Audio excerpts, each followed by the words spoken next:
Então, já estamos gravando a nossa aula interativa e, como eu já estava falando anteriormente sobre a hermenêutica, ela deu início no contexto bíblico com Esdras pregando ali para o povo de Israel, logo após que eles voltaram do cativeiro.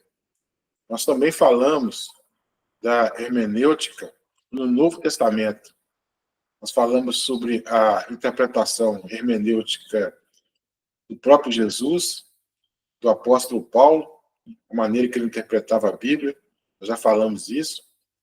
Nós falamos também da hermenêutica na era patrística, ou seja, na época dos pais da igreja, do segundo século. Nós falamos também da hermenêutica na Idade Média, logo após ali a queda do Império Romano, começou a Idade Média, e a Igreja Católica Apostólica Romana teve seu início ali, e eles tinham uma maneira de interpretar, uma interpretação mais alegórica. E nós também falamos da interpretação na Reforma Protestante. A Reforma Protestante teve essa interpretação histórico-gramatical, ao invés da alegórica, que era feita anteriormente, na época da Idade Média e também dos pais da igreja. A interpretação passou a ser gramático, literal, né? Histórico, gramatical, literal. O texto começou a ser interpretado literalmente, não alegoricamente. Já falamos bastante desses conceitos aí nas aulas passadas.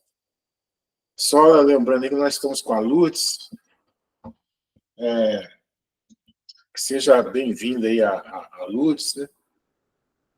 E que Deus possa iluminar você, Lourdes, nesse estudo, né, e que você possa edificar cada vez mais a sua vida. Então, dando continuidade aqui, deixa eu ver que tem mais pessoas querendo entrar aqui. Quer ver? Tá. E Tatiana também já está participando. Então, como eu já disse no início aqui, nós falamos de vários momentos históricos dessa interpretação, de como se deu a interpretação hermenêutica no período do Antigo Testamento com Esdras, no período do Novo Testamento, né, com Cristo e o apóstolo Paulo, os pais da igreja, na Idade Média, a Igreja Católica Apostólica Romana, e na era da Reforma Protestante, na pós-reforma, e também na modernidade e na pós-modernidade. Essas duas aulas sobre a pós-reforma e a era da moderna e pós-moderna, eu irei mandar um vídeo para vocês, porque muitos não participaram, e muitos perderam essas aulas, né?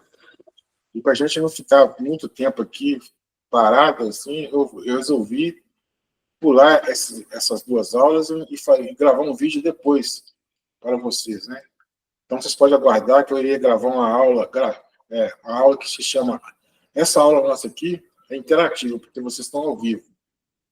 Mas a aula gravada é um pouquinho diferente, vocês não estarão participando. Então, vocês vão apenas assistirem e vocês podem comentar lá, fazer perguntas no chat do YouTube. E eu irei responder depois. E hoje nós iremos falar da prática da hermenêutica. Como que a gente vai colocar em prática as regras da hermenêutica? Ou seja, como nós vamos colocar em prática as ferramentas para a pregação da palavra, né? O César quer fazer uma pergunta? Pode fazer, César. Paz do Senhor, pastor, irmãos. Eu só quero, não é bem pergunta, não. Eu estou querendo falar que eu acho que eu sei como é que se coloca em prática. Quando o senhor pega um costume do Velho Testamento, do tipo usar cinza e pano de saco. O senhor transforma isso em se postar de forma humilde nos nossos tempos. É uma forma de aplicação da hermenêutica prática, não é isso mesmo? Sim, é isso mesmo. Inclusive, na pregação, eu fiz essa interpretação, né? Aí eu não É, estava dormindo. eu vi lá, eu vi que você estava atento, viu, você? Aliás, a igreja Batista da Família Santa Luzia estava de parabéns, porque prestaram atenção, né? Atentamente à palavra. Eu prego em várias igrejas aí, quando a gente começa a falar, as pessoas ficam dispersas, levantando, bebendo água, aquela coisa toda, e deixa de receber o ensino, né? Receber a pregação. A igreja não, a igreja ficou quietinha. O pastor Nelson está de parabéns, porque está sabendo muito bem disciplinar os irmãos da igreja. Todo mundo prestou atenção. Todo mundo acompanhou o texto bíblico. Então, tá de parabéns aí. Eu gostei muito de ter pregado lá na igreja e participado com os irmãos. Então, essa questão que você falou aí é a questão da interpretação, né? Pano de cinza e saco, nos dias de hoje, já não se usam mais, né? Apesar que a gente vê igrejas aí, né, os membros aí, os líderes, andando com pano de saco aí, né? Mas isso aí é porque não faz uma interpretação correta, uma hermenêutica correta, né? Fica ainda trazendo as coisas que eram lá do Antigo Testamento, aplicando como se fosse válida para hoje. Mas nessa questão da interpretação, tem coisas no Antigo Testamento que é autoritativa, né? Que cabe nos dias de hoje, né? Qualquer era é válida. Por exemplo, os mandamentos, né? O decálogo, os 10 mandamentos, né? São autoritativas, né? Você matar é pecado, tanto no Antigo Testamento quanto no Novo Testamento. Em qualquer época, matar é pecado. Então, não é situações culturais, e sim uma situação autoritativa, ordem de Deus, né? Então, isso aí é a maneira que você tem de interpretar. Você vai ver o que é para aquela época e dá para você também ver o que é para todas as épocas. Como que você vai fazer isso? Através da leitura, através do uso das ferramentas, que nós vamos começar a falar a partir de agora. Vocês vão usar essas ferramentas para poder interpretar a Bíblia. Lá na pregação, lá, eu usei a ferramenta para interpretar a Bíblia, que é a ferramenta do contexto, né? O contexto ali falava do pano de saco e cinza na cabeça. Mas para nós, o contexto hoje é outro, é diferente. Então, eu usei uma das regras de ouro da hermenêutica, né, que é o contexto. Isso vale para muitos textos, melhor, todos os textos você tem que saber analisar dentro do seu contexto, porque senão você vai interpretar errado, e isso acontece muito nos dias atuais, né? As pessoas não sabendo usar a ferramenta, essa regra de ouro da hermenêutica, que é o contexto, e faz com que faça uma interpretação errada e produzindo até heresias, por causa dessa questão de não saber, tira o versículo do seu contexto, né, ou a passagem do seu contexto, e faz, né, produz uma heresia. Então vamos aqui, eu vou compartilhar com vocês a apostila. Hoje eu não fiz os slides, né, porque eu já mandei a apostila para vocês. Então eu vou compartilhar aqui a apostila. Vou ver que apareceu para vocês aí, capítulo 5. Sim. Apareceu, né? Então tá. Então, é a prática de tudo que nós falamos aqui, a história da interpretação da hermenêutica, né? Guarde bem esse nome, né? Hermenêutica. que é a arte de interpretar. Agora nós vamos aprender a fazer tudo que nós estudamos na prática, né? Então, é o seguinte, as regras fundamentais da interpretação. Como fundamentar a hermenêutica e seus parâmetros e suas regras, né? Então, para interpretar, tem as suas regras. Você usa para interpretar qualquer texto. E muito mais o texto bíblico, né?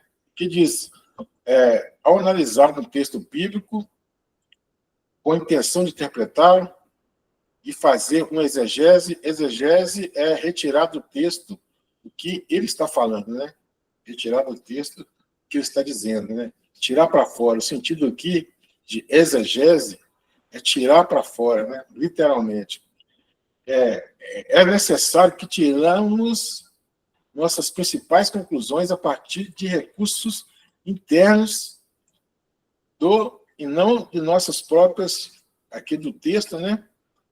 E não de nossas próprias racionalizações ou experiências religiosas. Então, o que quer dizer isso aqui, essa citação aqui do professor Ribeiro? Você vai ler um texto e vai retirar do texto o que ele está dizendo, não do que você acha que ele está dizendo. Muitos erros acontecem de interpretação por isso, porque a pessoa já vai para um texto com seu pressuposto. Você já vai com o texto com a sua intenção. E isso atrapalha, porque, às vezes, a sua intenção não é que é diferente da intenção do autor.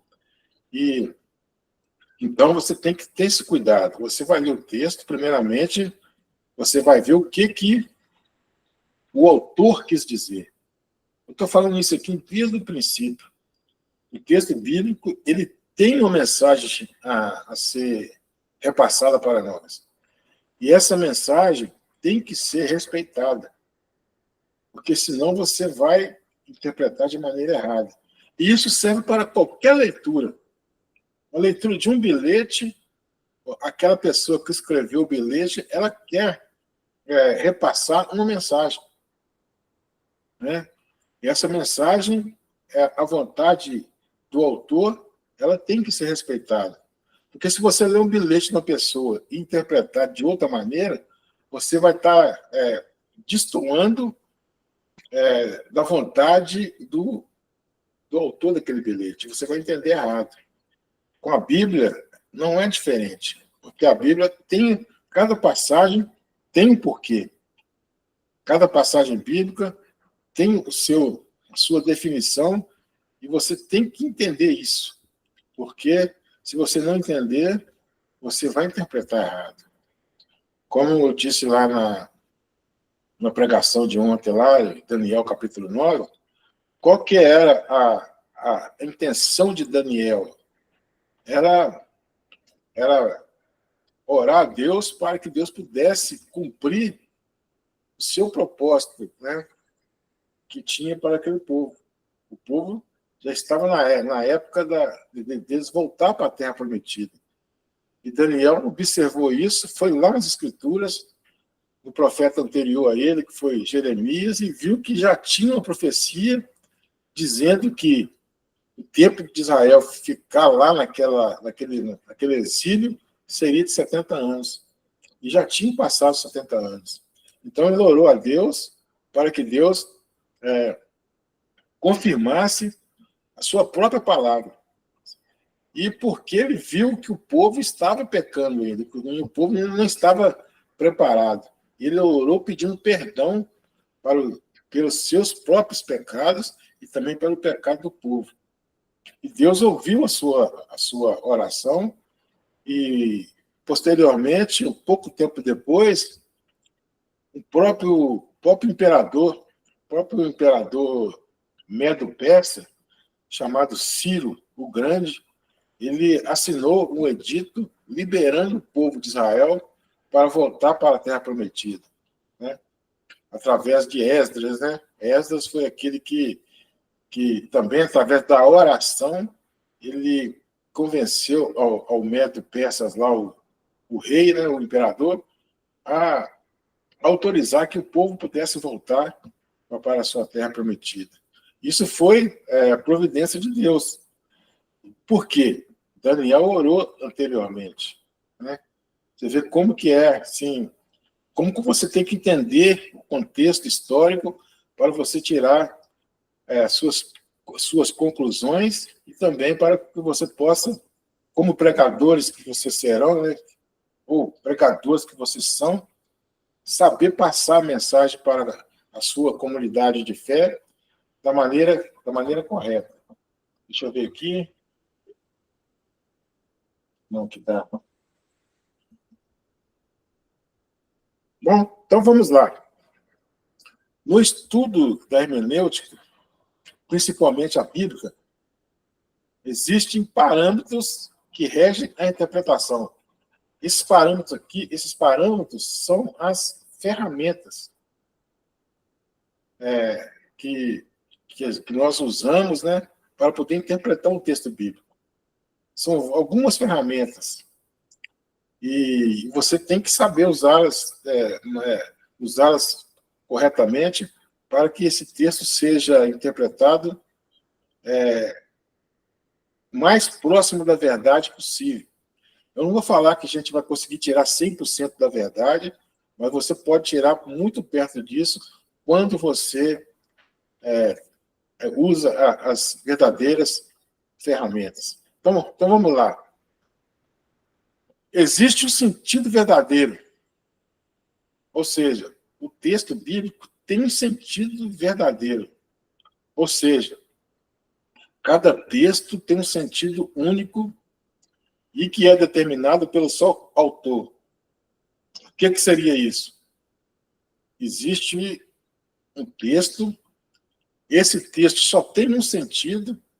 Lembra que na interpretação que nós falamos anteriormente, a interpretação alegórica, tinha o único sentido do texto e tinha outros sentidos alegóricos, né? Mas para o uso correto da interpretação, somente há um sentido, somente uma vontade do autor. Lembrando que esse autor é um homem, um autor humano, né? Mas ele escreveu inspirado pelo Espírito Santo.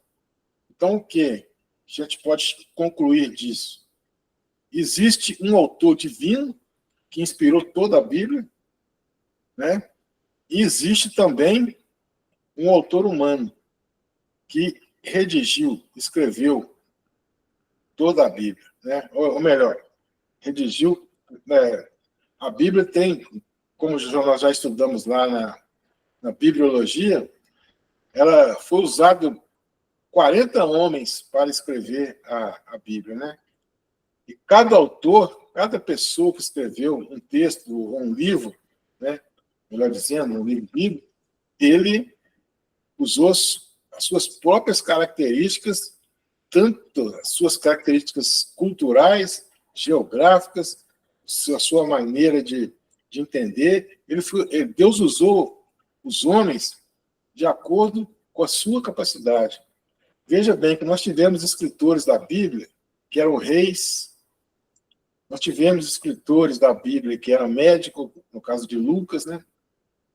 Nós tivemos escritores da Bíblia também que era um agricultor, né?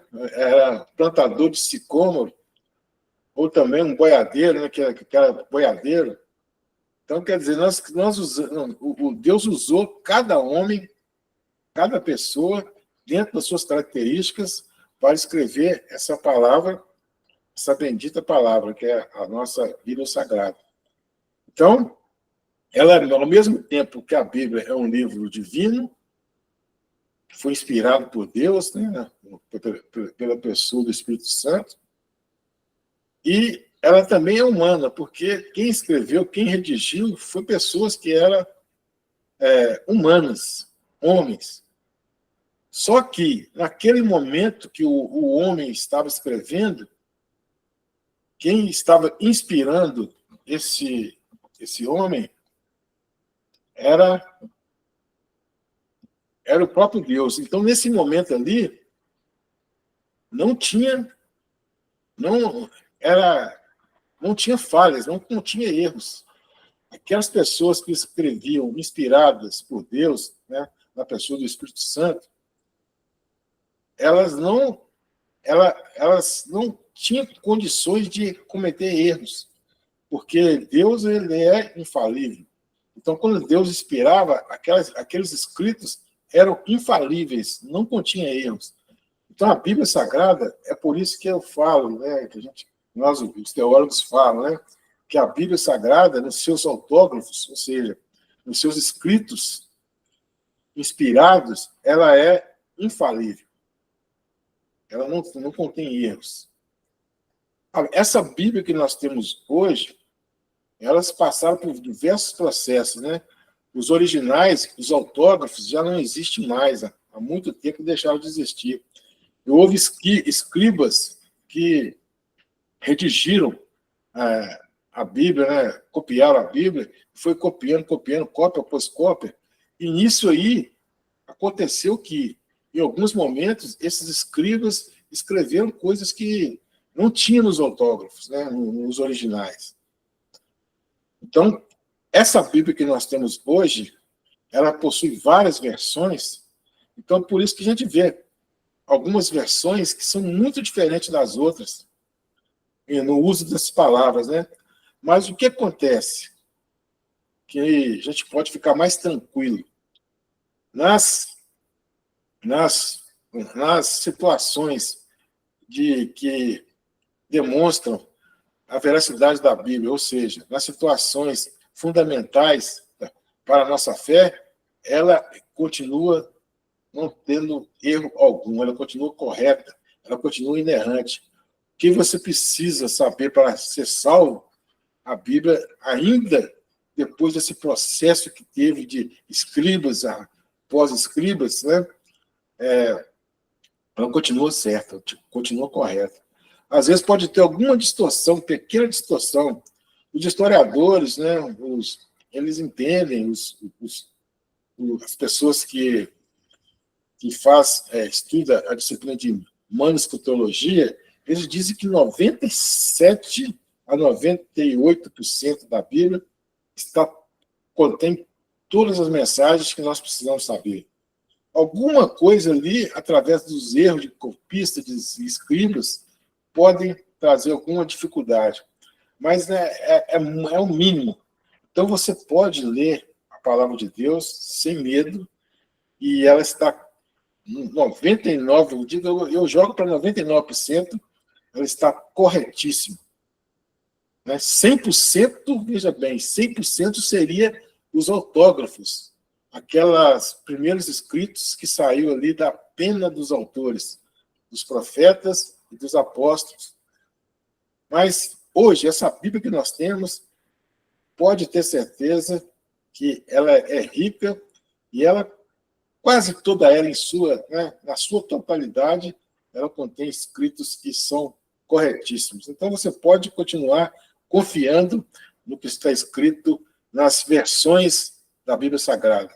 É claro que tem algumas situações, por exemplo, a Sociedade Torre de Vigia, que são os Testemunhos de Jeová, eles têm sua própria Bíblia, que é a tradução do Novo Mundo. Então, você tem que ter cuidado, né? Porque não é a Bíblia que nós temos, é uma outra Bíblia. Eu já vi pessoas que falam assim, que estão entendendo a Bíblia perfeitamente. Qual que é a versão que você tá lendo? É a tradução do Novo Mundo. Eu falei, nossa Deus, essa aí é da heresia pura. É o que é usado pelos Testemunhos de Jeová, né? Então, não é a verdade. Então, tem que tomar cuidado. As Bíblias, como nós já dissemos lá numa aula específica, lá em Bibliologia, tem algumas traduções que nós podemos confiar perfeitamente nelas, que são a Almeida, revista e atualizada, Almeida, revista e corrigida. A linguagem na Bíblia de hoje também ela, ela, ela traz também, no seu fundamento ali, né? É mais uma paráfrase, né? Mas também não contém erros assim. A, a NVI, né? Também é boa, né? A Bíblia de Jerusalém. Então, quando você for comprar essas Bíblias aí, você procura saber qual que são as mais usadas e para que você possa ler e interpretar de maneira satisfatória.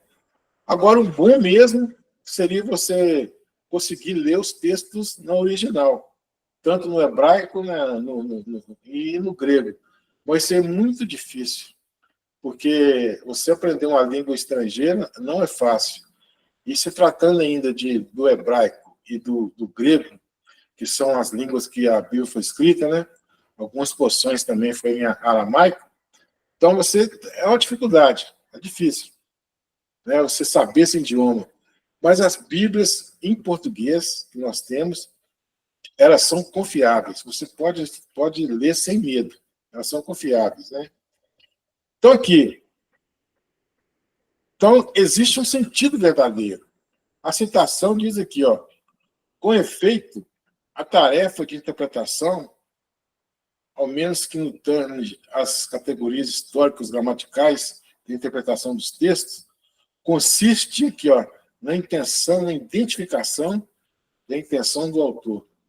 Então, primeiramente, você vai ler um texto, você vai identificar qual que era a intenção daquele autor. Em outras palavras, a interpretação de qualquer texto deve consistir no esforço deliberado do exegeta. O exegeta somos nós. Nós que estamos lendo o texto, estamos fazendo a exegese, em descobrir o que o autor do texto quis dizer. Isso é princípio básico, né? O que o autor do texto quis dizer. Tal conclusão é facilmente comprovada mediante um exercício, veja bem simples. Imagine-se escrevendo cara aluno, um texto qualquer. Você, obviamente, quer dizer ou comunicar algo mediante ao seu texto. É o exemplo que eu dei do bilhete. Você, quando escreve um bilhete, você deixa lá para quem tem filho, deixa lá para o seu filho assim, ó, vai na padaria e compra pão e leite, né?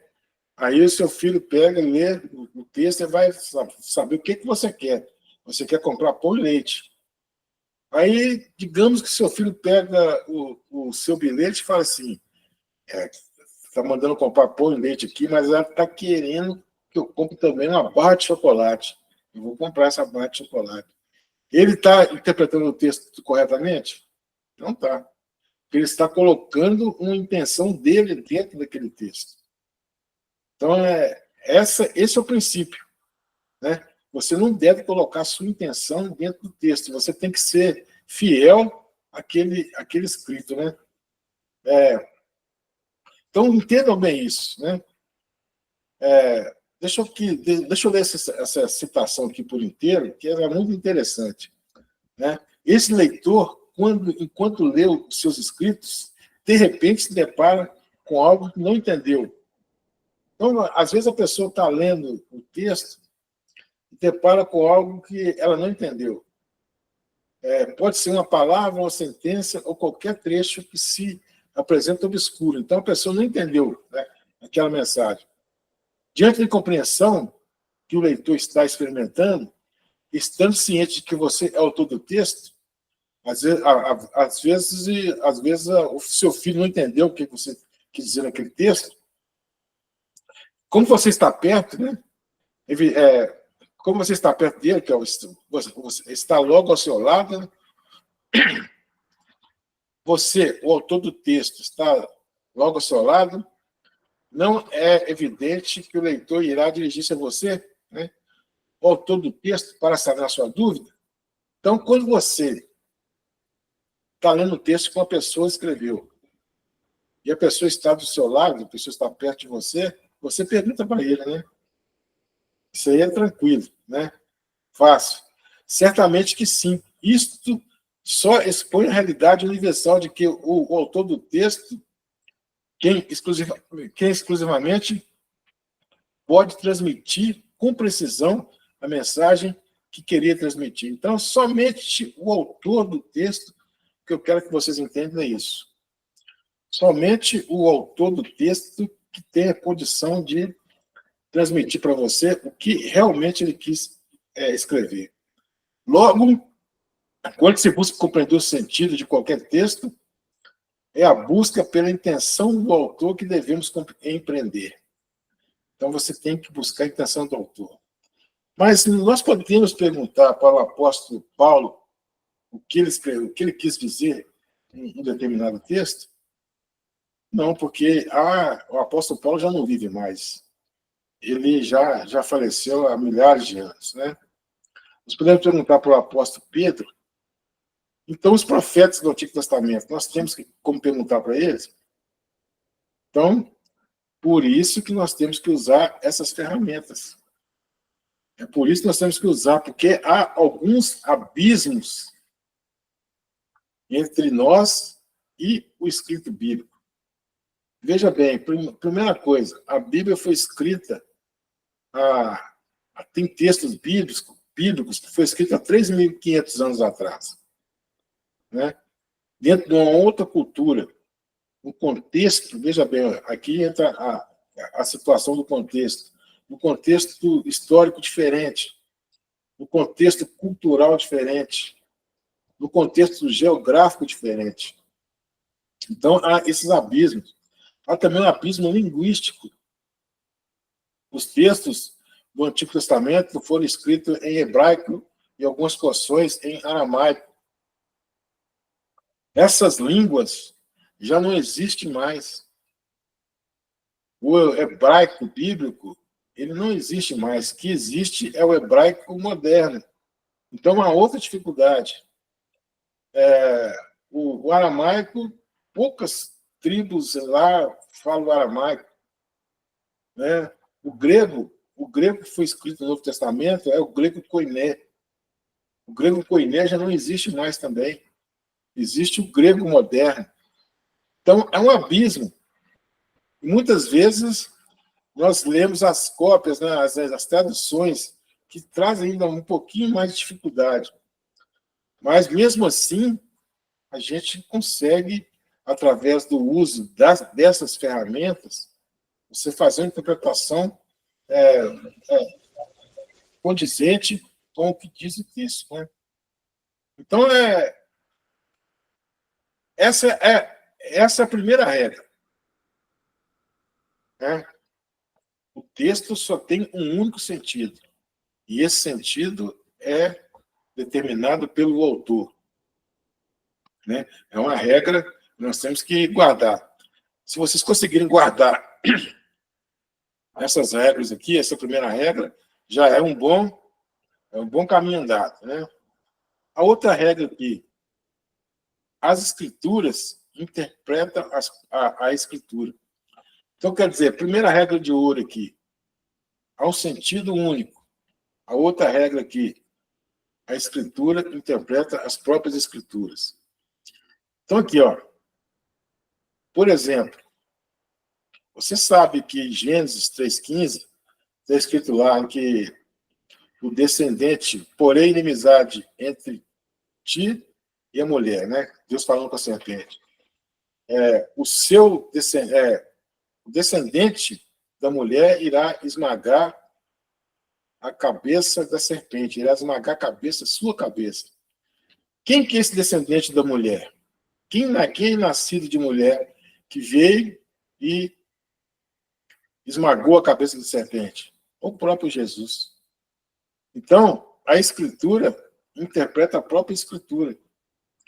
Então, é o seguinte, quando é necessário, veja bem, consultar passagens paralelas. Por exemplo, você pode olhar na sua Bíblia aí, que tem um versículo e no final, lá no rodapé da Bíblia, tem a referência.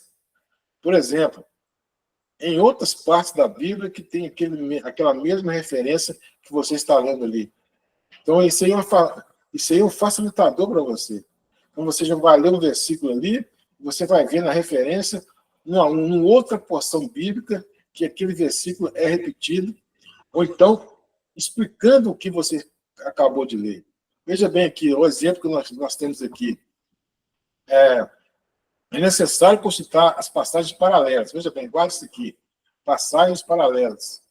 Explicando coisas espirituais pelas espirituais. Aqui, muito interessante, irmãos. A Bíblia, como já disse, é um livro divino. Ela foi inspirada por Deus. Também um livro humano, que foi escrito por homens. Inspirados por Deus. Então, tá. Então, essas coisas aqui, explicando coisas espirituais, pelas coisas espirituais, porque se trata de um livro divino. Então, antes de qualquer coisa, antes de começar a ler, o que você vai fazer? Você vai orar, pedir ao Espírito Santo que lhe ilumine. A iluminação do Espírito Santo é necessária. Mas essa iluminação, ela tem que estar de acordo com todo o ensinamento bíblico. Você não vai, o Espírito Santo ele não vai te iluminar algo que é em desacordo com o que está escrito. Então, por isso que nós temos que conhecer a Bíblia Sagrada.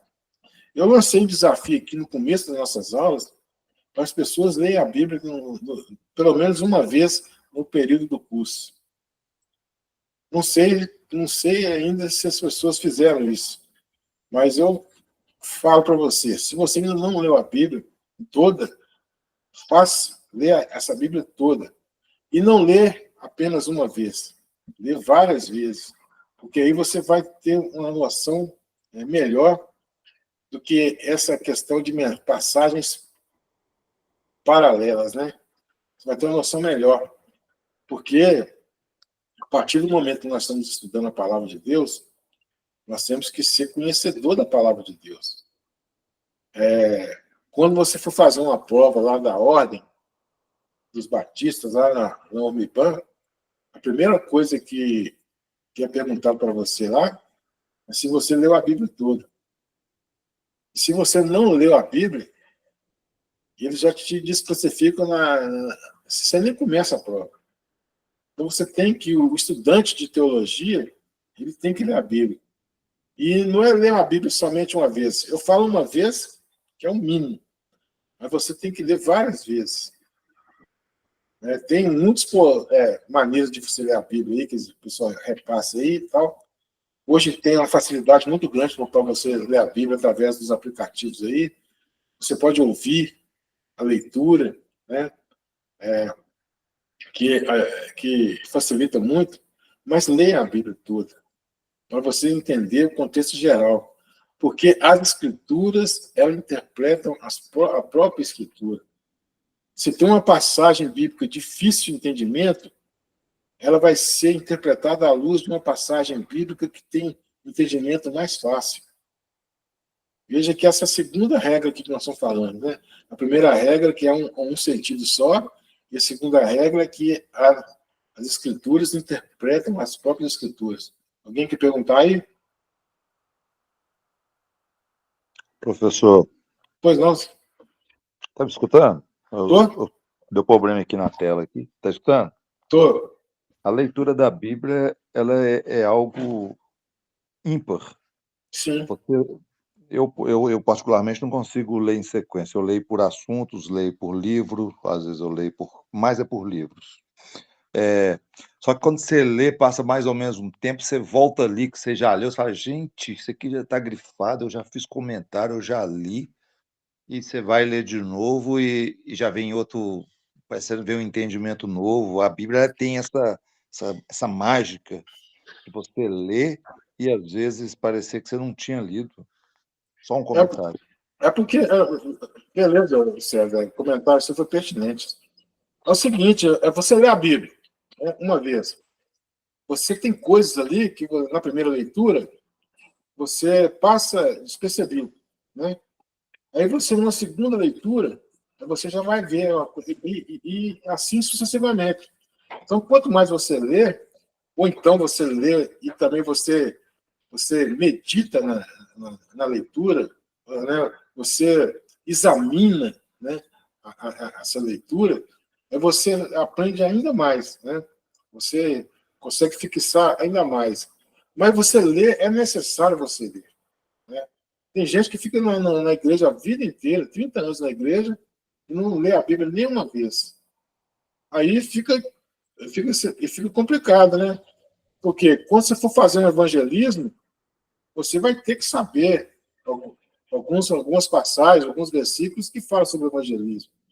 Então, o teólogo, né, que nós todos seremos, tem que entender que ele tem que ser um exímio conhecedor da palavra de Deus. Não pode ser um conhecedor superficial. E como que você vai conhecer uma palavra de Deus sendo que você ainda não leu nenhuma vez? Né? Eu já li a Bíblia, eu já estou na minha quinta leitura da Bíblia. Né? Graças a Deus, eu começo a ler e tal, eu estou na minha quinta leitura. E toda vez que eu leio, eu aprendo uma coisa, não uma coisa diferente. Né? Eu aprendo uma coisa que passou desapercebido, né? Numa leitura. Né? Aí você começa a ler novamente, você começa a ler com mais. Aí você começa a ler com mais afinco ali e tal, aí você começa a aprender.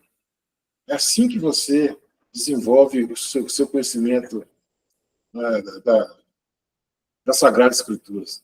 Infelizmente, eu falo isso com muito, assim, muita dor no coração, que as pessoas, né, os cristãos em geral, eles têm um despreparo muito grande no que diz respeito ao conhecimento da Bíblia. Porque a gente tem, assim, igual eu que eu lido com o ensino, eu vejo que muitas pessoas não têm o devido interesse de se aprofundar. O que mais ainda me deixa assim, entristecido, é porque nas seitas, as pessoas que pertencem às devidas seitas, elas buscam entendimento afinco. Um exemplo que eu citei antes aqui, os Testemunhos de Jeová, eles estudam muito. Se você for, né, conversar, né, com você não, né, uma pessoa, um crente comum, for conversar com o Testemunho de Jeová, ela vai, com a linguagem bem popular, né, ela vai colocar o cristão no bolso. Porque o que eles ensinam lá, eles ensinam, eles preparam realmente a pessoa. Né? Nós temos a verdade revelada. Mesmo assim, a gente não dá o devido valor. Eles se baseiam numa mentira, né? Que é totalmente distorcida o que eles aprendem. Né? Mesmo assim, eles têm mais zelo com a mentira do que muitos cristãos têm o zelo com a verdade. Né? Então, assim, a coisa não é fácil, não. A coisa é complicada. Mas, mesmo assim, nós não podemos entregar, né? Perder as esperanças, né? Não deixar que, outra linguagem popular, né? Não deixar a peteca cair. Porque nós temos que continuar fazendo com que as pessoas entendam bem a Bíblia Sagrada e importante saber como interpretar a Bíblia Sagrada, né? Então é o seguinte, vamos falar aqui de dois exemplos aqui que nós temos de mensagens, né, de textos paralelos. Né? Aqui, ó. Essa aqui é a citação de 1 Coríntios, né? Explicando as coisas espirituais pelas coisas espirituais. Né? Então, quer dizer, nós temos que buscar também explicar as coisas espirituais pelas coisas espirituais. A palavra de Deus diz que o homem natural não consegue entender as coisas espirituais, porque as coisas espirituais se discernem através do Espírito. Né? Então, A pessoa que, às vezes a pessoa até lê a Bíblia, mas ela ainda não é um convertido. Então, ela vai ler a Bíblia, mas ela não vai acreditar naquilo que está escrito, porque ela é uma pessoa, é um homem natural. O homem natural é impossível de entender as coisas espirituais, porque para nós, que somos lavados e remidos no sangue do Senhor Jesus Cristo, nós temos o Espírito Santo habitando em nós. Então, para nós com facilidade, nós entendemos as coisas espirituais. Agora, o homem natural, ele não tem Espírito Santo na sua vida. Então, para ele, fica impossível entender as coisas espirituais. Né? Aqui também tem uma citação aqui da Inter Saberes, né, que faz parte do acervo, né, onde eu estudei teologia, né, da minha faculdade, né, a Inter Saberes, diz aqui que sim, por passagens paralelas, veja bem, entendendo que as passagens que fazem referência umas às outras, que tenham em si mesmo alguma relação ou tratem de um modo ou de outro do mesmo assunto. Essas são as passagens paralelas. E a Bíblia está repleta de passagens paralelas. É só você ir lá, nas referências lá que tem no rodapé da Bíblia, que você vai ver. Elas falam de um assunto, elas explicam aquele assunto. Por exemplo, você tem um assunto que no Antigo Testamento, o Novo Testamento pode ser que tenha uma passagem que é paralela àquela que está lá no Antigo Testamento. E ela se explica, né? Se explica. Às vezes, uma passagem complicada que você não entendeu, há uma outra passagem paralela que está falando uma coisa, da mesma coisa, mas de um modo mais simples. Aí você vai entender. Então, essa é a segunda regra. As Escrituras interpretam a própria Escritura. A primeira regra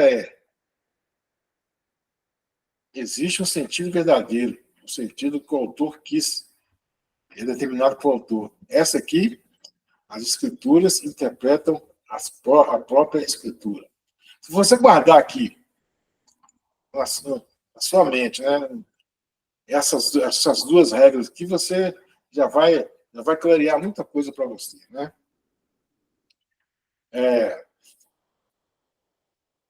E diz aqui, para esclarecer um pouco mais a respeito dessa regra, que diz que as Escrituras interpretam as próprias Escrituras, esse autor aqui da Saber e Fé diz o seguinte, eu vou ler a citação aqui para vocês.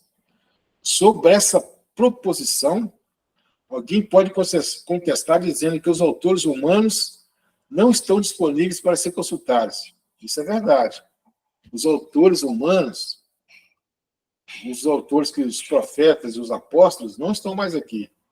No bilhete, o autor está, você pode consultar ele, né? Mas esses escritos aqui, os autores já não estão mais, né? Já não estão mais aqui.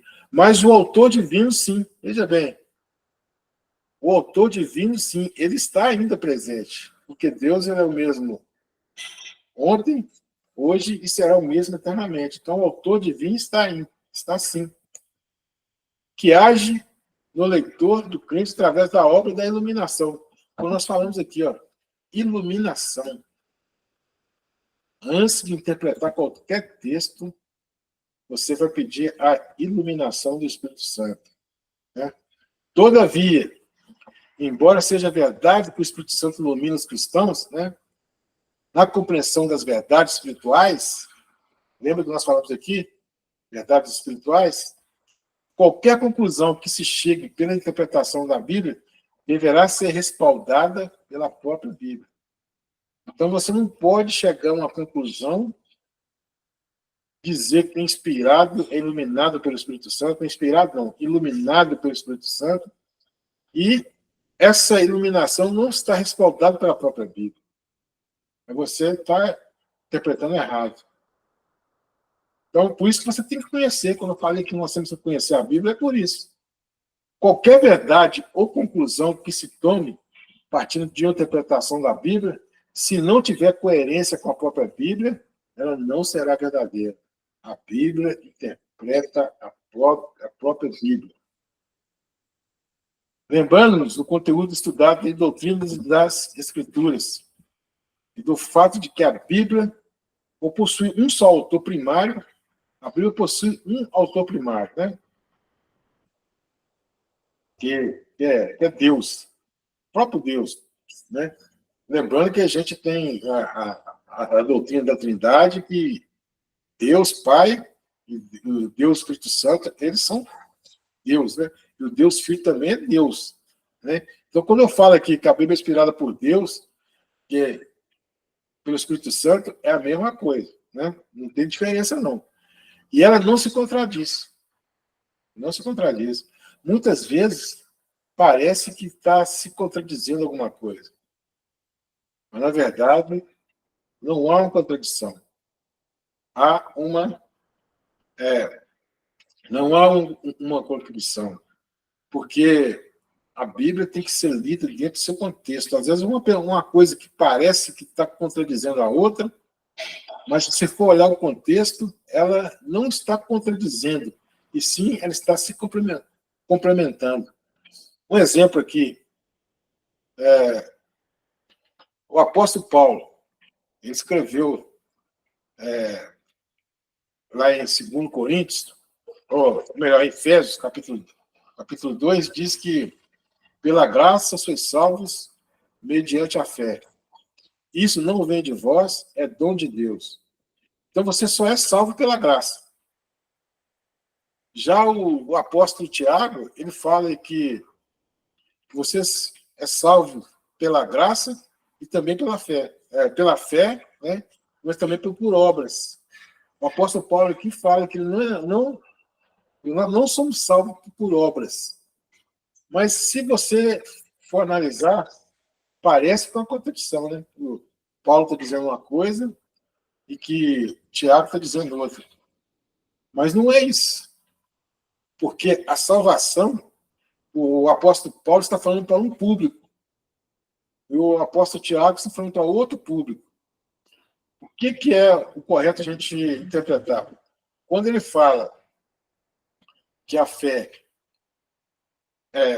pela graça sois salvos mediante a fé, porque a salvação ela é dada pela fé, né? Pela fé. Você é salvo porque você crê em Cristo. Pela graça, pela graça sois salvos mediante a fé. E já aqui, o que o Tiago fala? Para um outro público. Ele fala o seguinte: quando você salvo pela graça, você vai praticar suas obras. E é isso que é o correto.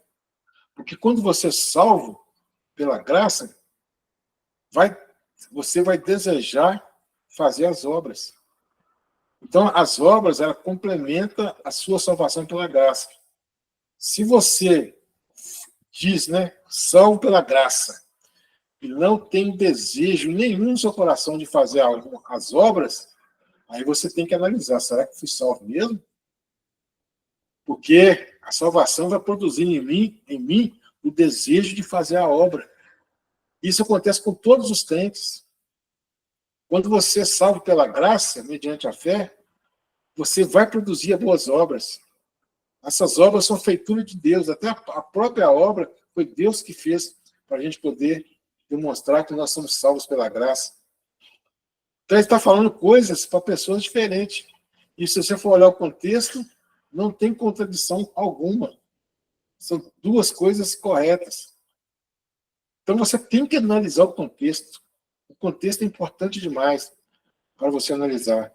E para você analisar o contexto, você vai ter que ter esse conhecimento de que a Escritura interpreta a própria Escritura dentro do seu contexto e que apenas um sentido único, que é o sentido do autor. Deu para entender, irmãos? Você vê como que não é complexo você saber interpretar a Bíblia corretamente. Não é fácil. É por isso que Tem muitas pessoas que lêem a Bíblia e interpretam da maneira que quer e sai pregando por aí da maneira que eles querem, né? O bom disso tudo, irmãos, nós temos que entender o seguinte, que pontos fundamentais da fé são muito fáceis de entender. O que vai produzir a salvação em nós são fáceis de entender. Tem coisas que são difíceis, na Bíblia, os escritos do apóstolo Paulo tem coisas que são difíceis de entender. Mas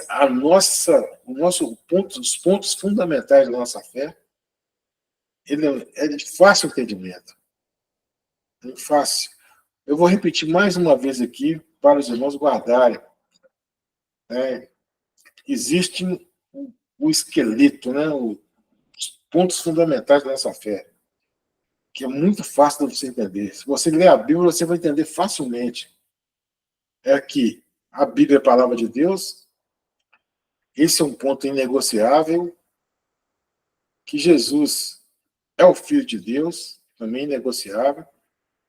Não cabe interpretação contrária. Que Jesus Cristo ele morreu na cruz para nos livrar do castigo eterno. Ele morreu para nos livrar do pecado. O pecado não tem mais poder sobre a nossa vida. Aliás, a culpa do pecado já não existe mais em nós.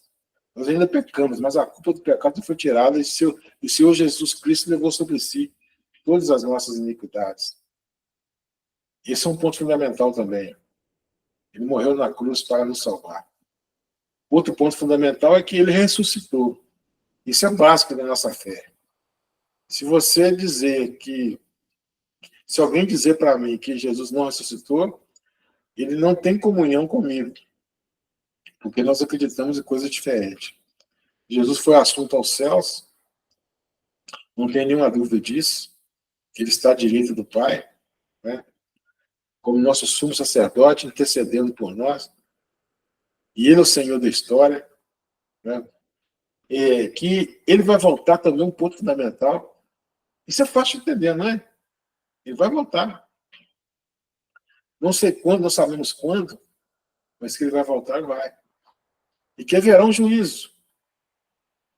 Jesus voltará como rei, como juiz, e ele irá julgar grandes e pequenos, os vivos e os mortos. Aquele que não for achado escrito no livro da vida será lançado no lago de fogo e enxofre. Os que forem achados escritos no livro da vida irá viver eternamente no novo céu e na nova terra, no qual habita a justiça. Então, esses são os pontos fundamentais da nossa fé. Isso é fácil de entender. Para você pregar, você prega esses pontos fundamentais. Quando você for fazer o evangelismo, você foca nesses pontos fundamentais dessa fé, né? Mas existem as outras condições, né? Isso aí requer um pouco mais de zelo da nossa parte para saber interpretar, porque aí se você interpreta errado, você vai pregar errado. Então, para quem não tem assim, muito conhecimento ainda da palavra, foca nos pontos fundamentais. Aí você prega com mais segurança. Agora, quando você entra mais, você vai ter uma percepção do todo da interpretação bíblica, aí você vai ser ainda, né, digamos que você vai ser mais que vencedor, que você, além de saber os pontos fundamentais da fé, necessários para a nossa salvação, você vai saber entender o contexto geral da Bíblia. Aí você está um crente que, apesar de ser falho ainda, é um crente conhecedor da palavra. E você não fica, né, suscetível a erros, a ataques de outras seitas, de outras religiões. Eu estou me formando agora, ano que vem, agora eu formo, em Ciências da Religião. E nesse curso que eu fiz de Ciência da Religião, que eu estou fazendo, Estou fazendo até um estágio agora na escola pública, né? De ensino religioso. Eu estudei todas as religiões conhecidas, né? Eu estudei as religiões lá do Oriente, né? As religiões afrodescendentes, as religiões de várias partes do mundo, né? E isso não afetou em nada a minha fé,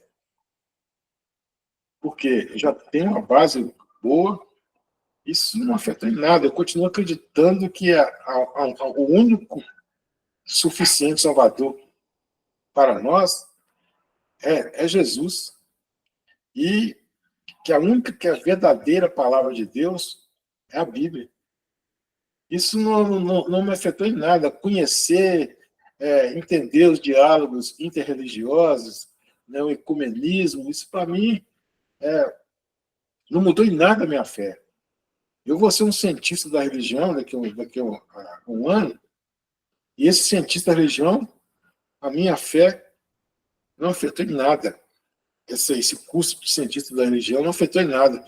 Ao contrário, que se eu não tivesse muito centrado na minha fé, eu poderia desviar o meu pensamento e desviar a minha fé, porque você estuda muitas formas do fenômeno religioso, muita coisa. Isso não afetou nada a minha fé. Minha fé está pautada em Cristo. Aliás, aumentou mais ainda, porque deu para perceber... O senhor estudou as aparições marianas, pastor? Oi? O senhor estudou as aparições marianas? As aparições marianas? Isso. Não, eu não cheguei nesse ponto, não. Ela é do catolicismo, né? Exato. Tá, mas é o seguinte, eu não cheguei especificamente a estudar, não, mas está previsto no currículo. A gente já estudar, assim... Eu estudei, primeiramente, eu estudei lá as religiões orientais, né? Que são lá as regiões lá do Oriente Médio e as outras regiões orientais, que é o shintoísmo, que é sikhismo, aquelas coisas todas lá. Eu estudei uma parte do judaísmo, né? Que também as partes também do espiritismo kardecista.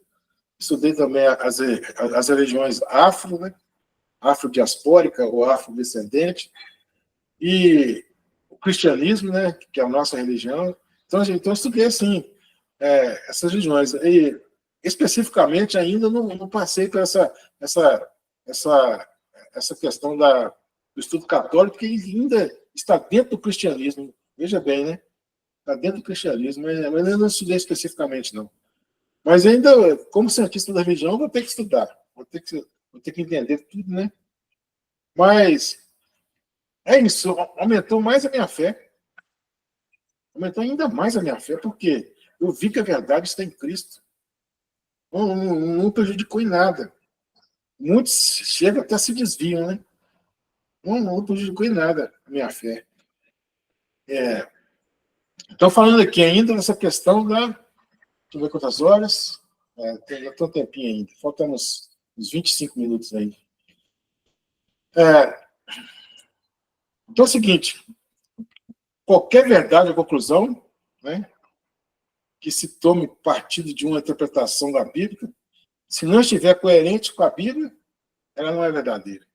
Então a Bíblia interpreta a própria Bíblia.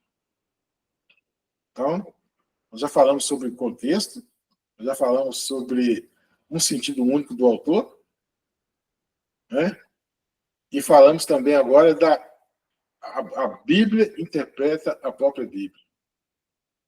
Se tiver uma passagem difícil de entender, você vai conseguir entender à luz de uma passagem mais simples.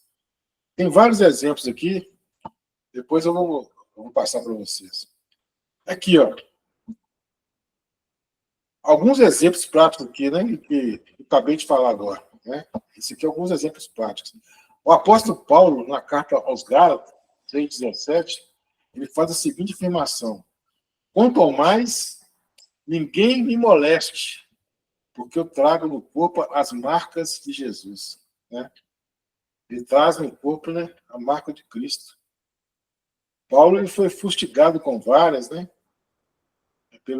Três vezes, né? Foi fustigado com varas pelos judeus, né? Ele foi preso, né? Então, ele traz no corpo as marcas de Cristo. Mas o que isso quer dizer? Vou explicar aqui, ó. Podemos indagar o seguinte: qual seria essa marca?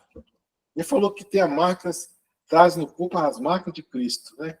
Qual seriam essas marcas? Você olhando aqui nesse texto aqui de Gálatas 6:17, você não vai ter explicação, senão que ele falou que tem as marcas de Cristo. Mas qual seriam essas marcas? A explicação vem pouco depois. Ou seja, a Bíblia interpretando a própria Bíblia. Veja bem aqui, ó. O texto imediato, nem o contexto nos explica. Não há explicação nessa passagem. Então podemos ir para as passagens paralelas. Veja bem, quando não tem explicação no contexto ali, você pode ir para passagens paralelas.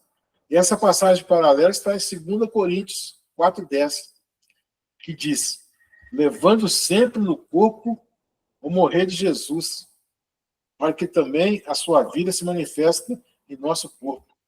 Veja que coisa interessante, né? Explicou o que seriam essas marcas de Cristo. Né? A expressão usada pelo apóstolo, levando no corpo o morrer de Jesus, nos dá a ideia do contexto da perseguição que traria as marcas literais. Né? Foi através da perseguição que ele sofreu essas marcas de Cristo. É uma explicação lógica, né? Explicação muito lógica a respeito disso, dessas marcas de Cristo. Tem outras também aqui, ó.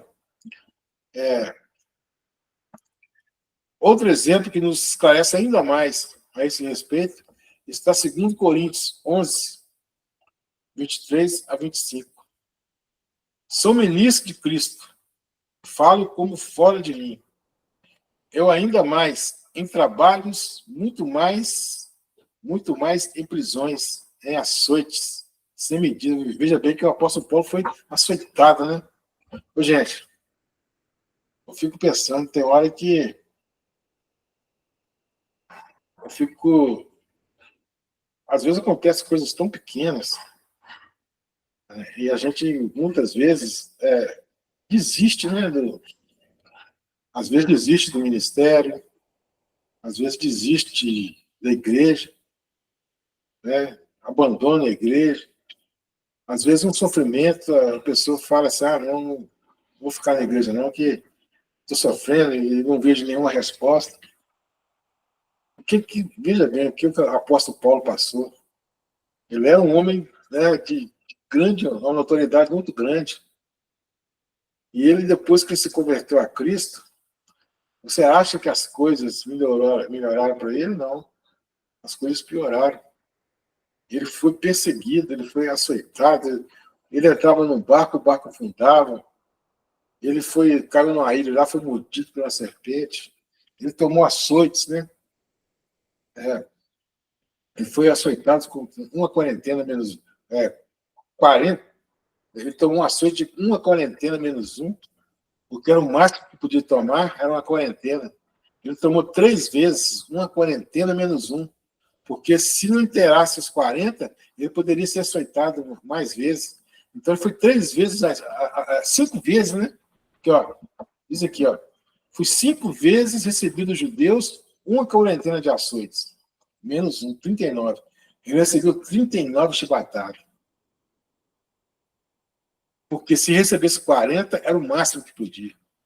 Mas como eles que estavam com tanto ódio do apóstolo Paulo, os judeus estavam com tanto ódio do apóstolo Paulo, que eles batiam 39 vezes, não inteirava 40.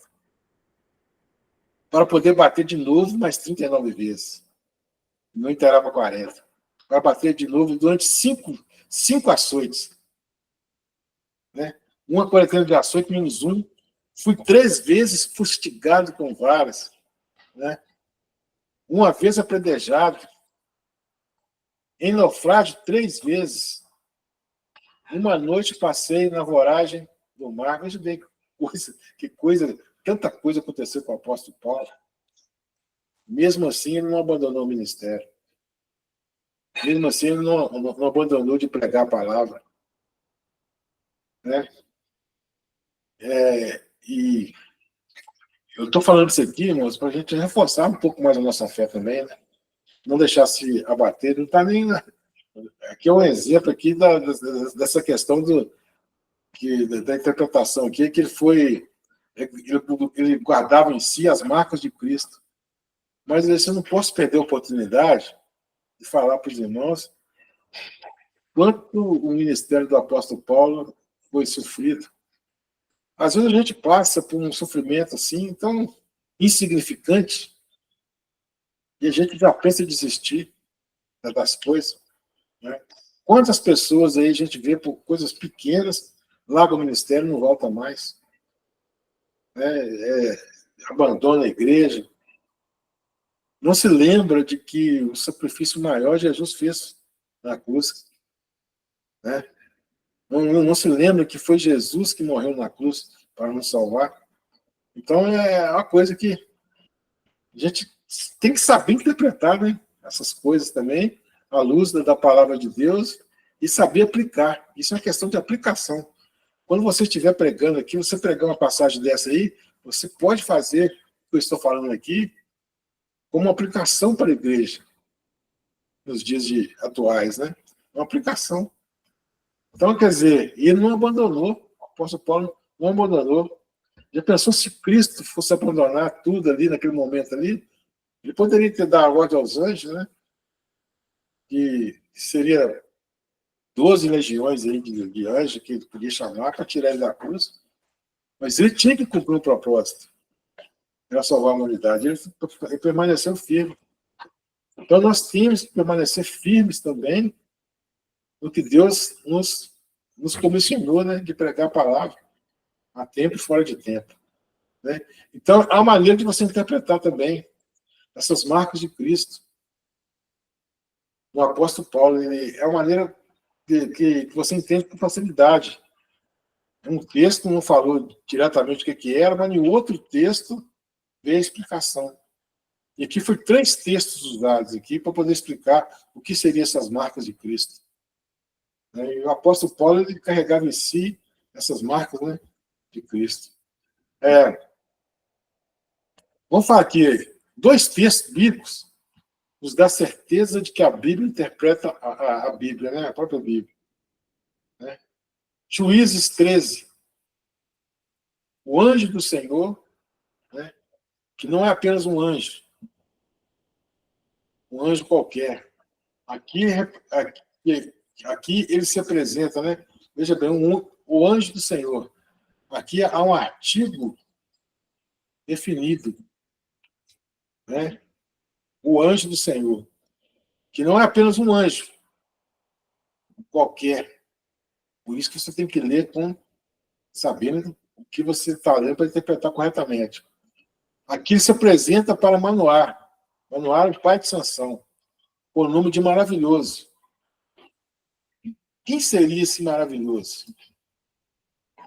O texto aqui, de Juízes 13, não fala quem seria esse maravilhoso. Aí você vai para um texto paralelo. Aonde explica quem seria esse maravilhoso.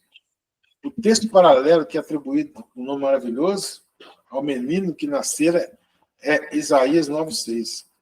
Né? Isaías 9,6 aqui. Vamos ler os 2 textos aqui. O de Juízes, né? O que fala e também, né, o de Isaías.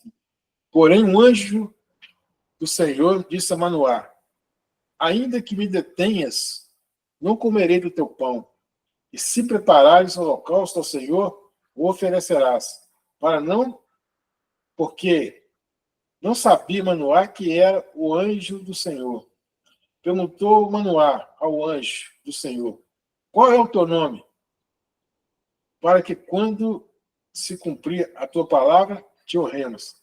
Veja bem que tem uma passagem lá em Êxodo, lá em Êxodo, que fala também que Moisés pergunta para o anjo do Senhor que estava lá na sarça ardente, qual era o seu nome, né? Ele diz, não, eu sou o que sou. Né? Veja bem uma passagem paralela aqui. Ó, né?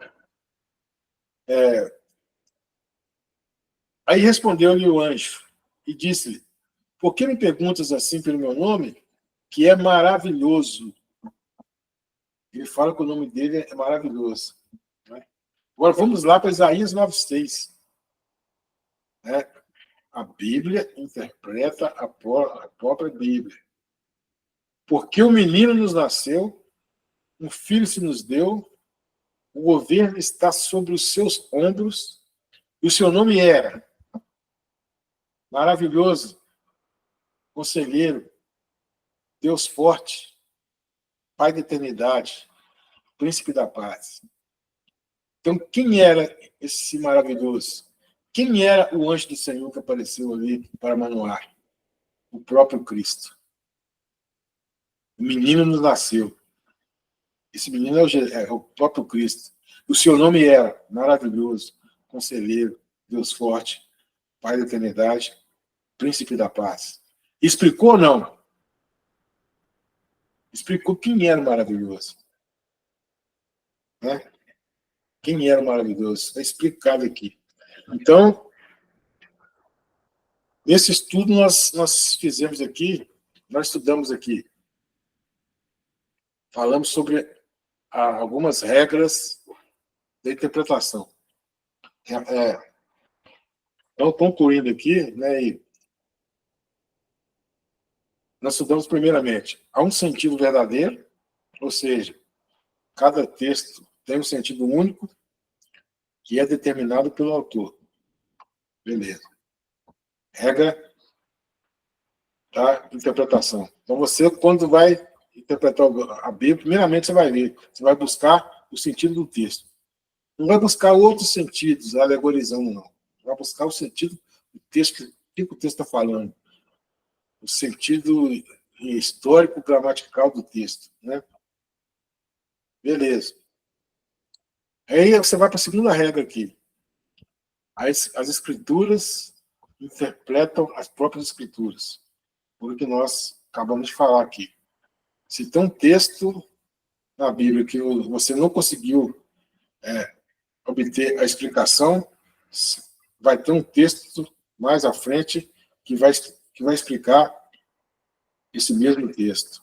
Ou seja, outra regra, as escrituras interpretam as próprias escrituras. Então, qual foram essas duas regras que nós estudamos aqui hoje? Há um sentido no texto, que é do autor, inspirado pelo Espírito Santo, e que a escritura interpreta a própria escritura.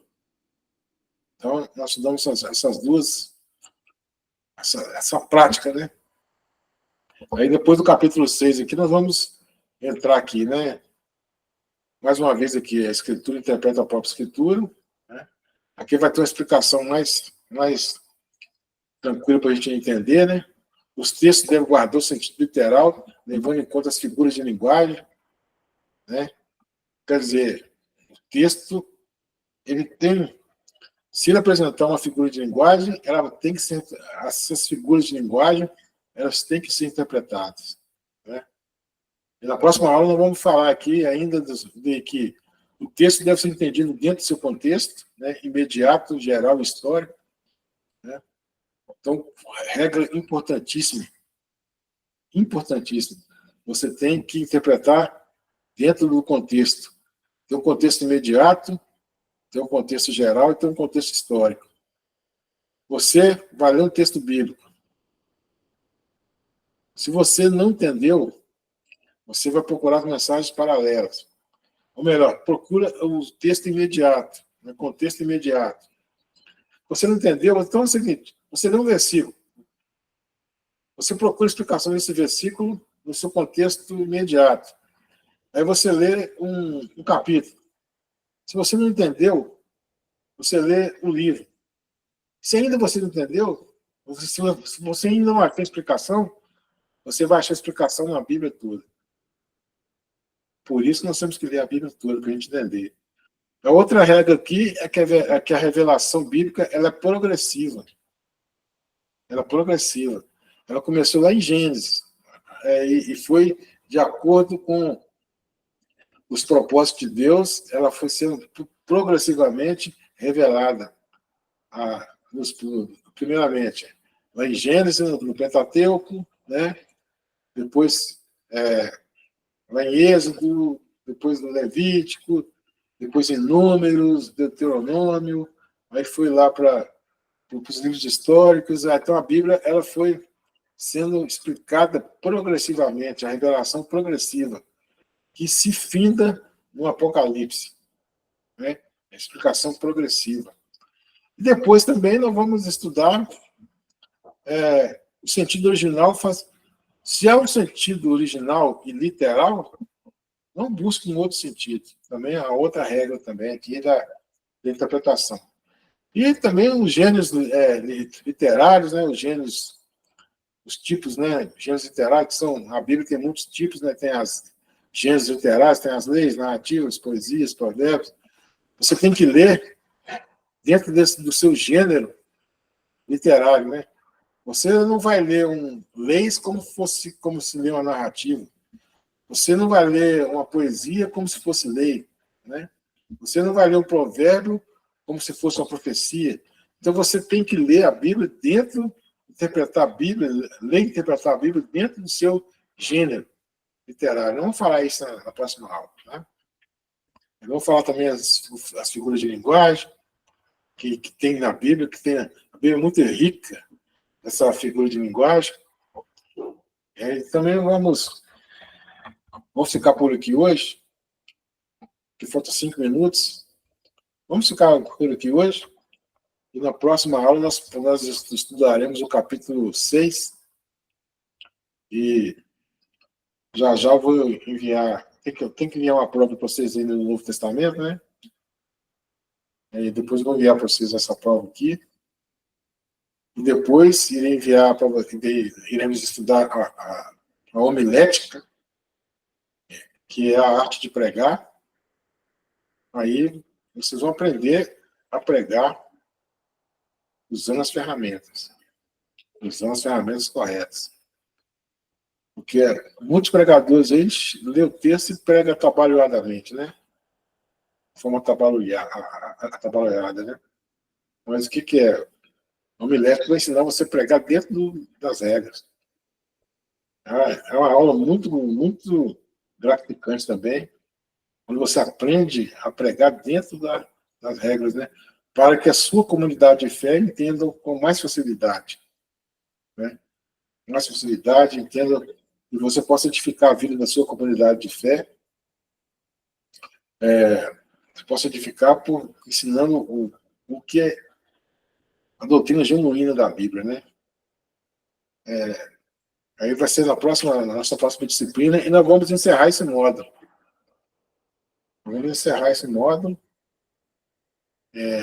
Aí a gente vai ver, né, que se vai continuar aí no segundo módulo. O pessoal lá aqui do Vitória, aqui, tem muitos irmãos que tem o primeiro módulo, né? E esse que está encerrando depois com a homilética. Aí eu vou ver com eles lá se eles querem entrar no segundo módulo. Aí a gente vai juntar uma turma só, tanto daí do Firmeza quanto daqui do Vitória, fazer uma turma só. Aí vai ter que ver o interesse de cada um, se quer continuar ou não, né? Mas, alguma pergunta? Falar assim para Lourdes, né? Para ela não ficar assim, impressionada não, porque essa é a primeira vez que ela participa. Às vezes é muita informação, né? Mas de acordo com o passar do tempo, essas informações vão sendo diluídas, né? Você vai pegar o fio da meada e Luiz, para ficar tranquilo. Alguma pergunta? Professor, Pois não. Caso eu estiver falando muito aí, estiver interferindo muito, você Não, pode me chamar a atenção que eu paro, tá? não sou. Aqui, deixa eu falar para você, antes de você perguntar, eu vou falar para você uma coisa. O que eu mais estudo lá, eu faço o curso de licenciatura, né, também, em Ciência da Religião e Letras, né? O ensino moderno hoje, o professor não é mais o foco não está no professor, o foco está no aluno, entendeu? E o seguinte, o professor é um facilitador desse aluno. Então, quanto mais o aluno se mostrar interessado, é porque ele quer aprender. E eu fico muito alegre quando você pergunta, é porque é a maneira que você transmite para mim, você está querendo aprender, que você tem isso, você tem dúvida, e eu, como facilitador, eu faço questão de estar te respondendo. E se eu não conseguir te responder, a gente pesquisa, depois eu volto com a resposta para você. Não é incômodo nenhum, né? Não é. Professor moderno, ele tem que saber que o foco agora é no aluno. Antigamente era assim, né? A gente que é mais coroa, né? Você estudou, a gente estudou na escola onde que o foco era o professor que sabia tudo, e ninguém pode discordar do professor, o professor falava, não é assim não. Hoje em dia não é mais assim. O estudo moderno não é mais assim, não. O foco é no aluno. O professor aprende com o aluno e o aluno aprende com o professor, né? Todos aprendem, né? O foco agora não é o professor, né? O foco agora é o aluno. Então mudou, né? E eu louvo pela sua vida que você pergunta. Isso ajuda demais na compreensão. Às vezes uma dúvida sua é a dúvida de outras pessoas, né, que estão também estudando. Né? Pode perguntar, pode falar, César.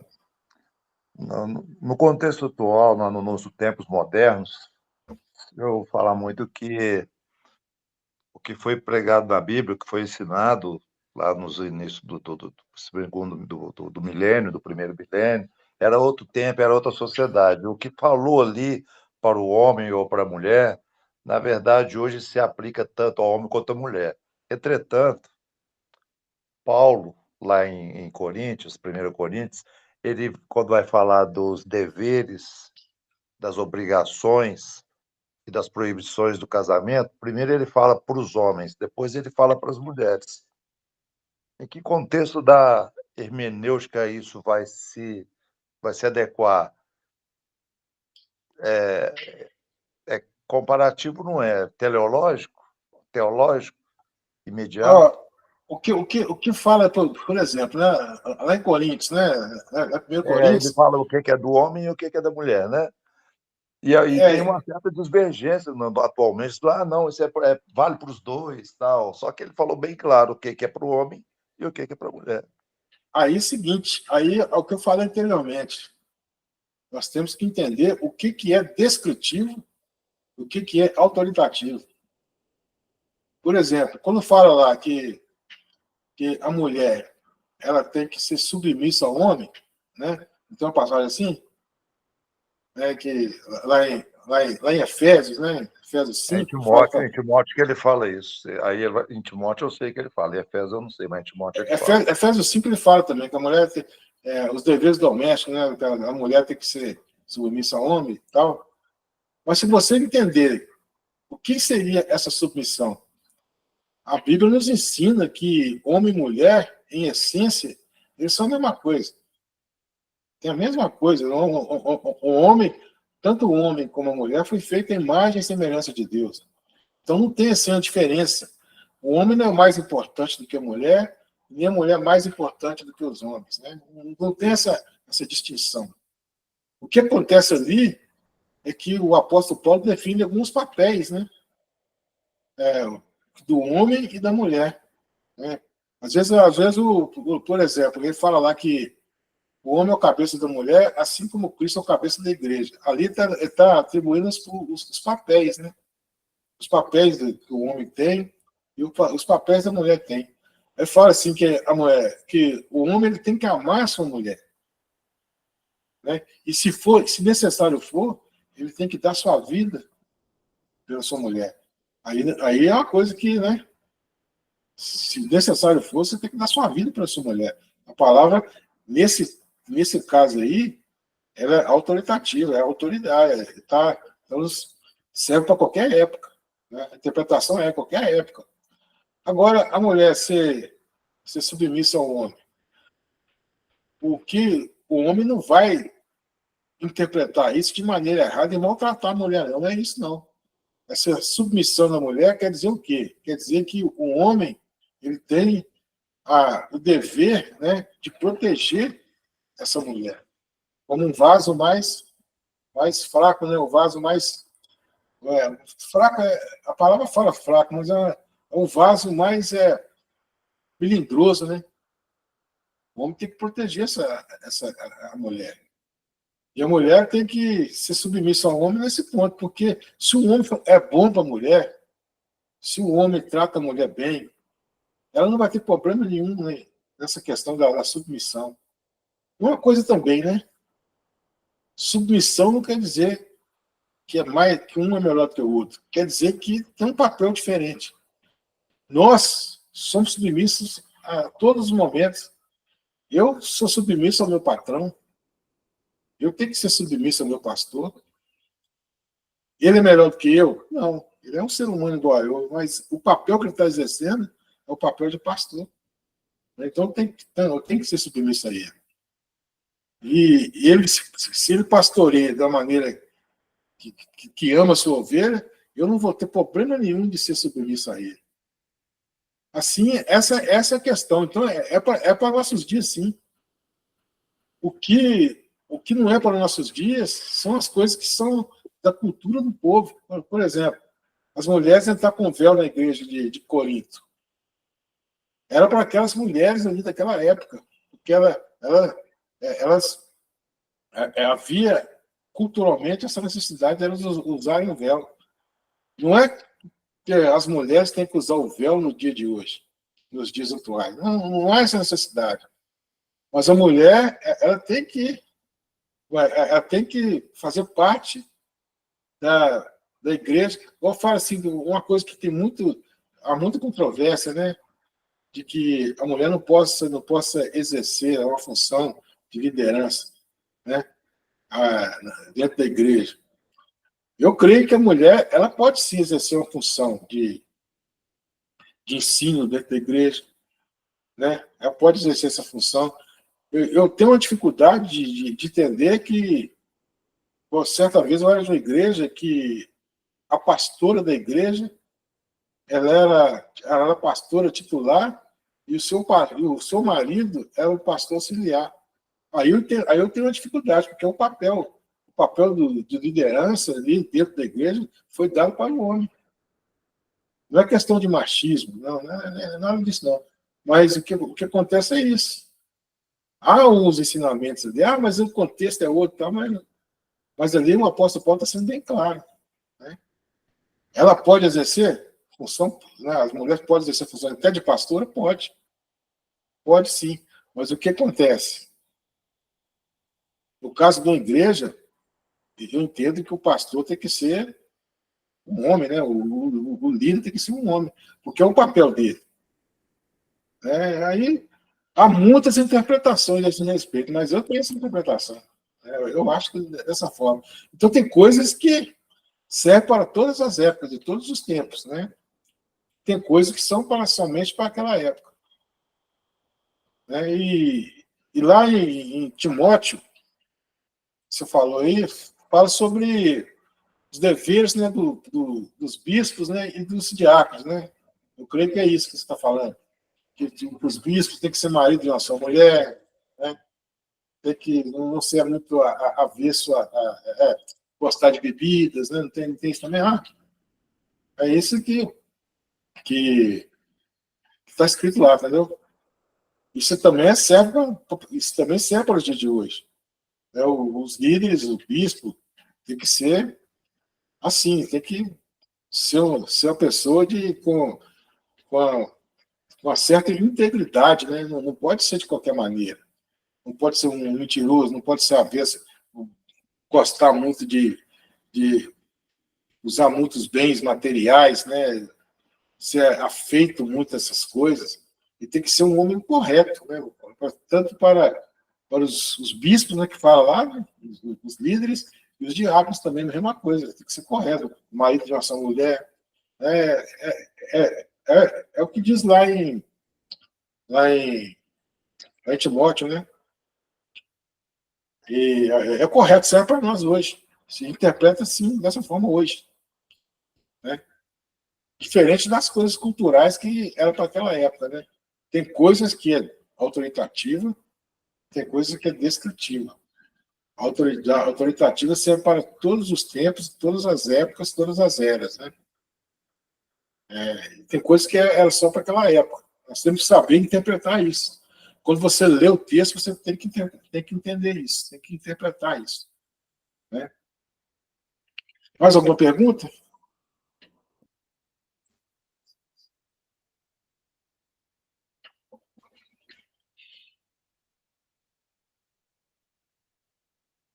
Eu estou satisfeito.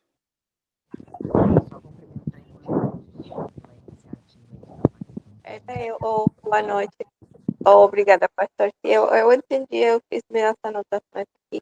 Mas aí minha pergunta era a seguinte: eu só tenho lido uma só vez a Bíblia, não? Mas eu estou tentando, vou tentar, porque estou com muito compromisso com a faculdade também. Mas o seguinte, é bom, ou seja, eu gosto de ler progressivo, eu empiezo pelo Gênesis, começo pelo Gênesis, e aí vou progressivamente, mas a gente pode ler de outra forma, sem nada a ver. Poder pode, sabe? Poder pode. Tem até assim, tem até uma planilha, não sei se você prestou atenção, então, já viu, né? Tem uma planilha que você começa a ler e depois passa para outro livro e tal. Né? Mas especificamente, eu gosto de ler assim também. Eu gosto de começar em Gênesis, Antigo Testamento, Novo Testamento, e assim, uma leitura contínua, né? Eu também gosto assim. Eu acho que é a melhor forma. Né? Eu acho que é a melhor forma. Se você está lendo assim, eu também gosto de ler dessa forma, né? Agora, se você tem gente que se sente bem lendo de outra forma, isso aí varia de pessoa para pessoa, né? Mas eu gosto de ler assim também. Começa em Gênesis e vai até Apocalipse. Obrigada. Nada. Mais alguma coisa? Eu passamos uns minutinhos aqui, mas então vamos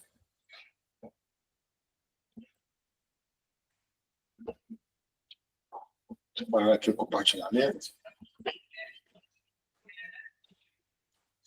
Então vamos orar. Vamos orar, vamos agradecer o nosso Deus. Né? Só falar para os irmãos aí que está chegando no final, viu, irmãos? Falta só mais uma disciplina. Né? Eu sei que tem muitas pessoas aí que estão cansadas, né? mas nós temos que tirar forças lá, né? Cada vez mais para estar prosseguindo aí para o alvo, né? Então vamos orar. Segunda-feira, esse mesmo horário. Eu vou mandar a apostila para você, viu, Luiz? Para você ler depois. Né? E mandei no grupo aí para os irmãos a apostila. Então vamos orar. Senhor Deus, nosso Pai, eu te agradeço por esse momento que nós estamos passando juntos, aqui no Seminário Teológico Batista da Família. Eu te agradeço, Pai amado, por essa oportunidade de estar aprendendo um pouco mais da tua palavra, da tua revelação. Eu te peço, Pai amado, que o Senhor cada vez mais nos ilumine para aprender a tua palavra. Porque nós sabemos, Pai amado, que a tua palavra ela é divina, mas ela foi escrita por homens, Pai. Homens inspirados pelo Espírito Santo. Homens da parte de Deus. Então, Pai amado, esses escritos servem para nós, cada vez mais, edificar nossas vidas. E é isso que nós estamos fazendo aqui, Pai. Edificando nossas vidas através desse conhecimento.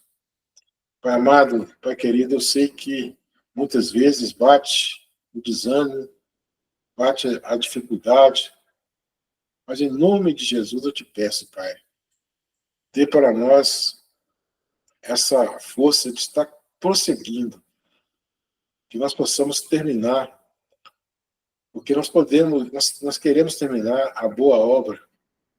O Senhor, Pai amado, Pai querido, deseja que nós continuemos fazendo essa boa obra, porque a boa obra que o Senhor iniciou, o Senhor há de acabar, há de terminar. Pai amado, Pai querido, que o Senhor venha abençoar a noite de cada um de nós, que o Senhor venha estar, Pai amado, nos protegendo durante o restante dessa semana. Sabemos também, Pai amado, que nós somos como ovelhas que saímos todos os dias para o matadouro por amor ao seu Filho Jesus. Mas, Pai amado, eu te peço, seja o nosso escudo, seja a nossa proteção e seja o nosso galardão, nos protegendo, Pai amado, de todas as investidas do inimigo, proteja a nossa família também, e que cada vez mais o seu nome seja honrado e glorificado do nosso meio. Assim eu oro e te agradeço. Em nome do Senhor Jesus. Amém. Amém. Com o amor do nosso Deus, a graça do nosso Senhor e Salvador Jesus Cristo e a doce consolação do Espírito Santo esteja com todos, não só hoje aqui no Seminário Teológico Batista da Família, mas também por toda a Igreja do Senhor espalhada pela face da terra. E que haja paz e salvação a todo Israel de Deus. Todo aquele, toda aquela que tem fé, pode dizer amém? Amém. Amém. Deus abençoe a todos. Boa noite. Boa Amém. noite. Boa noite, Ian. Boa noite, César. Boa noite. Boa noite com Deus. Deus abençoe.